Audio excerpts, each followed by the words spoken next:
মাকে চিনতে সময় লাগে আমাদের ৭ বছর। আমার বয়স যখন ৪ বছর ছিল, তখন ছিল আমার কাছে আমার মা মহান। যখন আমার ৮ বছর, তখন আমি ভাবতাম আমার মা সবকিছুই জানে। যখন বয়স আমার ১০ বছর হলো, তখন আমার মনে হতো আমার মা সবথেকে বেস্ট। কিন্তু একটু রাগী। আর আমার বয়স যখন ১২ বছর হলো, তখন ভাবতাম মা ছোটবেলায় আমাকে অনেক আদর করত। এখন জানি কেমন কেমন করে। আর যখন আমি ১৬তে পেরোলাম, আমার মনে হতো আমার মা একটু বেশিই ব্যাকডেট, একদম পুরনো আমলের, কিছুই বুঝে না। যখন বয়স আমি ১৮ পেরোলাম, তখন মনে হতো মা দিন দিন কেমন যেন খিটখিটে হয়ে যাচ্ছে, একদম বদমেজাজ। জানি না বাবা কিভাবে এতটা বছর আমার মাকে নিয়ে কাটিয়ে দিল।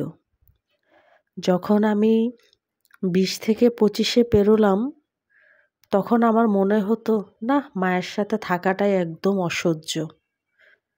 আর যখন আমার বয়স ৩০ পেরোলো, তখন আমার মনে হতো আমার বাচ্চাগুলোকে সামলানো একদম কঠিন। আসলে মাকেই দরকার। আর যখন আমার বয়স ৫০ পেরোলো, তখন আমি মনে মনে ভাবতাম আমার মা কত কষ্ট করেছে আমাদেরকে নিয়ে, আমাদেরকে মানুষ করতে।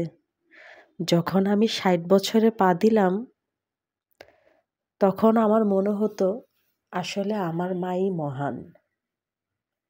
আমরা কত ভুল ধারণা নিয়ে থাকি, তাই না? মাকে কত অবহেলা করি যখন আমাদের উঠতি বয়সটা থাকে। মাকে বুঝি না, মা যে কত কষ্ট করে আমাদেরকে বড় করেছে, এটা আমাদের মাথাতেই আসে না। একদম ৬০ বছরের গণ্ডি পেরিয়ে গেলে তখন আমরা বুঝতে পারি মায়ের মর্ম এবং মায়ের গুরুত্ব। আমি কিন্তু শুধু মাকে নিয়েই বলতেছি তা কিন্তু না। বাবাও তো সেম। বাবা কি পরিশ্রম কম করে? বাজারের ব্যাগটা টানতে টানতে বাবার জীবনটাই কেটে যায়।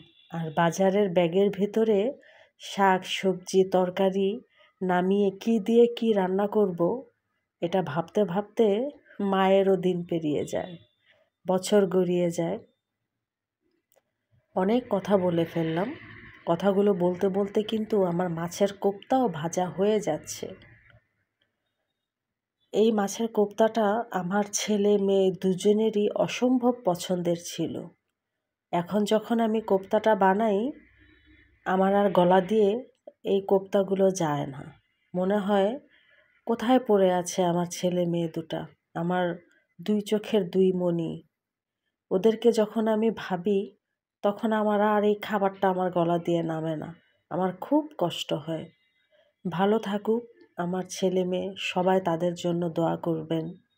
আল্লাহ যাতে তাদেরকে সুস্থ রাখে, ভালো রাখে।